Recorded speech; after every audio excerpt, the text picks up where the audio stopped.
Hey everybody, in today's video I'm going to talk about stock prices and specifically how to calculate the last time that a stock price was at or below a certain level. So in this example I'm going to use PayPal just because it's been falling recently, and over the past 5 years it looks like it's been doing pretty badly. So I want to look at its stock history and see when the last time was that it was below $60 a share. So I'm going to use the stock history function in Excel to get started. So I'm going to use PayPal as my ticker. The start date, let's go back to 2020. Started 2020. The end date will be set to today. And so now I've got all the historical prices there.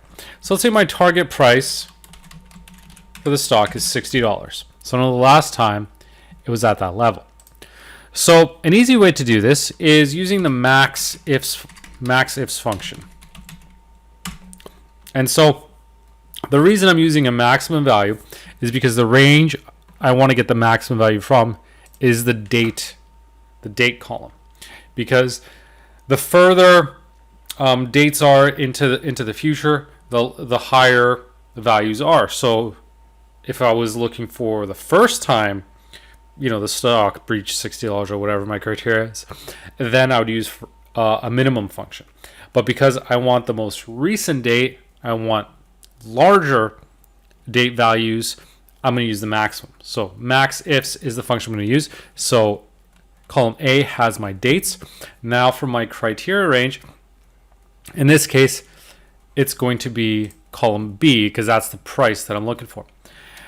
Now, for the actual criteria, I don't want to actually set it to $60 because unless the stock actually closed specifically at $60, I'll miss when it actually fell underneath that threshold. So what I'm going to do is use a less than or equal to operator to specify that I'm looking for any time it was $60 or lower. So to do that, I'm going to put in quotations less than or equal to, and then use the ampersand to lock in that $60. Close. I've got a value of 0. So that tells me it did not find anything in here. So since 2020, the stock has been well over $60. So it's not there. So I could change this to, let's say, 2018. So still nothing, but looks like it's getting closer. Let's go back to 2017. Now we've got a hit. Now we've got a value. So right now that's a sheer date value in a number format. I want to change it into an actual date value. So now we see August 25th, 2017.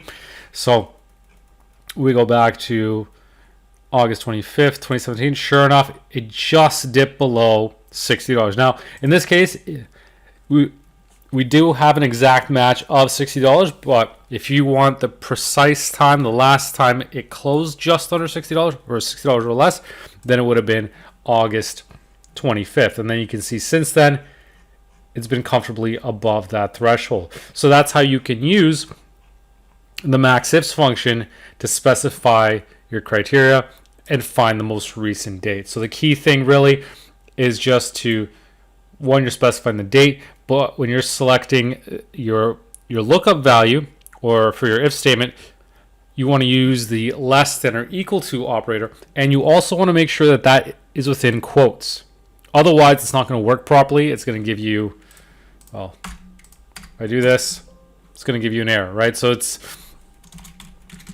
not going to compute properly. So put it in quotes, because then once it does that, and I'll show you through the evaluate formula function, it's going to join that up. So now it's recognized as less than or equal to 60. That's all we need, that ampersand, put it into quotes so that Excel evaluates it properly. But then once you've done that, you can easily do this. So if you want to see the last time a stock was below a certain threshold, that's how you can do that. So let's say the last time it was at $65, right? Also 2017, the last time it was at $70. 2022, so more recently. So it allows you to have a dynamic formula that can update based on these different prices, so you can see how good of a deal a stock may be. I mean, now you can see the last time that I was at these levels was, years ago. And so it can help you gauge, how big the decline is or has been and whether it's worth buying the stock today. So hope you found that video useful, and thank you for watching.